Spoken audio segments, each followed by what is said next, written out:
नमस्कार। Supreme court, ये नाम सुनते ही दिमाग में एक बहुत शक्तिशाली और शायद थोड़ी जटिल सी तस्वीर बनती है ना? लेकिन क्या हो अगर हम इसे एक बिल्कुल आसान एक कहानी की तरह समझें? आज हम यही करने वाले हैं। सुप्रीम कोर्ट की शक्तियों को एक एक अनुच्छेद को एक नए और सरल नजरिए से जानेंगे। तो चलिए शुरू करते हैं। तो इस पूरे विश्लेषण को समझने के लिए बस एक चीज की कल्पना करनी है।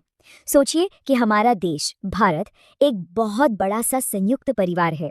बस ये एक विचार पकड़कर चलिए और देखिएगा सुप्रीम कोर्ट की सारी शक्तियां एकदम साफ हो जाएंगी। अब इस परिवार में तीन सबसे अहम सदस्य हैं। पहले है पिता, जो है हमारी केंद्र सरकार। दूसरे हैं बेटे, यानी देश की सारी राज्य सरकारें। और इन सबसे ऊपर घर के सबसे बुद्धिमान और अनुभवी सदस्य दादाजी, जो है हमारा सुप्रीम कोर्ट। वही है जो घर में शांति और न्याय बनाए रखते हैं।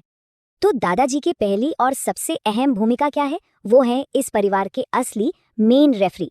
जब भी घर में कोई बहुत बड़ा झगड़ा हो जाए तो मामला किसी और के पास नहीं, सीधा दादाजी के पास ही जाता है। देखिए, संविधान की भाषा में इसे कहते हैं अनुच्छेद 131 मूल अधिकारिता।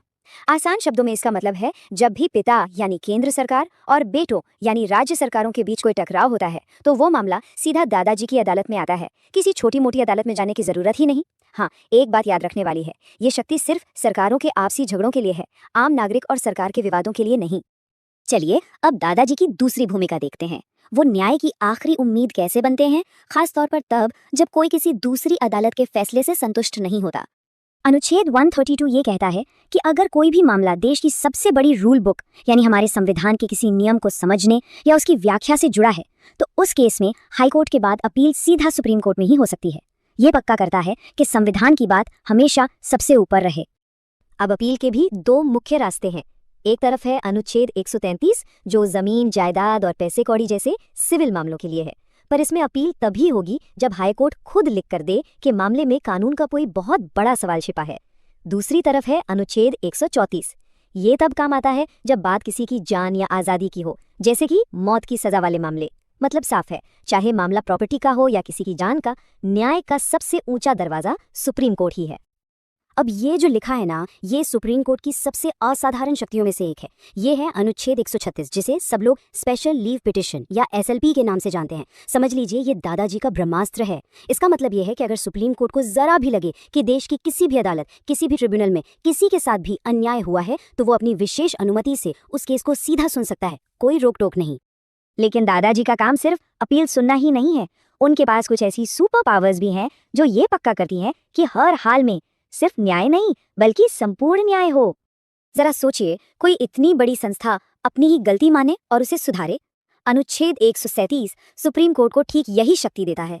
अगर कोर्ट को कभी लगे कि उसके अपने ही किसी पुराने फैसले में कोई भारी चूक हो गई है तो वो उसे दोबारा जांच सकता है और उसे बदल भी सकता है। ये दिखाता है कि न्याय के लिए वो अपनी गलती सुधारने से भी पीछे नहीं हटते। और ये बहुत ही जरूरी है। अनुच्छेद 141 कहता है कि दादाजी यानी सुप्रीम कोर्ट ने जो कह दिया वो पत्थर की लकीर है। उनका दिया हुआ फैसला देश की हर दूसरी अदालत, हर जज को मानना ही पड़ेगा, कोई सवाल नहीं। एक तरह से सुप्रीम कोर्ट का फैसला ही देश का कानून बन जाता है। और अब वो शक्ति जिसे सुप्रीम कोर्ट की आत्मा कहा जाता है, अनुच्छेद 142, ये कहता है कि अगर किसी अनोखे मामले में इंसाफ करने के लिए मौजूदा कानून कम पड़ रहे हैं तो सुप्रीम कोर्ट पूर्ण न्याय करने के लिए कोई भी कैसा भी आदेश दे सकता है। ये ताकत उसे लिखे हुए कानून के दायरे से भी आगे जाकर सच्चा इंसाफ करने की हिम्मत देती है। अच्छा, तो अब आखिर में फटाफट उन अनुच्छेदों पर भी एक नजर डाल लेते हैं जो ये तय करते हैं कि दादाजी अपना घर यानी पूरा न्यायिक सिस्टम कैसे चलाते हैं और परिवार को सलाह कैसे देते हैं। ये हैं कुछ घर चलाने के जरूरी नियम। अनुच्छेद 139 कोर्ट को ये शक्ति देता है कि वो जरूरी मामलों को हाई कोर्ट से सीधा अपने पास बुला ले, ताकि एक ही जैसे मुद्दों पर अलग अलग फैसले ना आएं। अनुच्छेद 143 के तहत वो राष्ट्रपति को कानूनी सलाह भी लेते हैं। और अनुच्छेद 145 और 146 से ये सुनिश्चित होता है कि वो अपने काम करने का तरीका और अपने कर्मचारी खुद तय करें, ताकि उनकी आज़ादी हमेशा बनी रहे।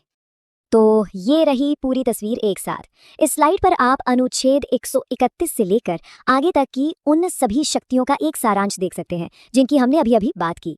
चाहे वो केंद्र और राज्यों का झगड़ा हो, संवैधानिक सवाल हो या फिर पूर्ण न्याय करने की वो अनोखी शक्ति, हर भूमिका हमारे संविधान में साफ साफ लिखी हुई है। ये दिखाता है कि हमारे न्यायिक सिस्टम की नींव कितनी मजबूत है। तो अंत में एक सवाल जो सोचना बनता है, जब सुप्रीम कोर्ट अनुच्छेद 142 के तहत पूर्ण न्याय करने के लिए लिखे हुए कानून से भी आगे जा सकता है। तो ये जो शक्ति है, ये उसे हमारे अधिकारों का एक रक्षक बनाती है या फिर एक तरह का शासक? इस सवाल का जवाब ही हमारे लोकतंत्र में न्यायपालिका की असली जगह को तय करता है। सोचने के लिए एक बहुत जरूरी विचार है ये।